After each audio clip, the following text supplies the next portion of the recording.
তুমি বসো। বসো। আসেনি পটল দাদা, সোনা দাদার বাড়ি গেছে, আসলে পরে পড়িয়েছে সোনা দাদু সকালে পড়িয়েছে। আচ্ছা ওই তো খোলা রয়েছে তো, ওই সবুজটা পরাও, সবুজটা খোলা আছে। এই রাখিটা তোমার পছন্দ? হ্যাঁ, এটা কি সুন্দর পাথর। হাত বাড়াও। টাকা নিয়ে এসছো? বলে না। ভাবছি কোনোদিন ভাবেই না বিয়ে বাকি পড়াবো।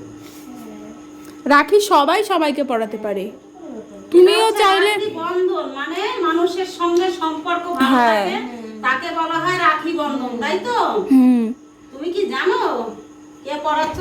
আচ্ছা, তুমি একটু মিষ্টি খাও। এই নাও। রসগোল্লা। খাও খাও খাও। তুমি এখান থেকে নিয়ে আরো খাও, ঠিক আছে? তাহলে হয়ে গেল গুনু রাখি আজকে। খাবা না? তা এরপরে কি খাবা? খাবার তৈরি হচ্ছে। হ্যাঁ, আমরা সবাই মিলে একসাথে বসে খাবো। হ্যাঁ, একসঙ্গে খাবা। ঠিক আছে, দাদা আসুক, তারপর দাদাকে দেবো। কালেকশন বেশি হয়েছে।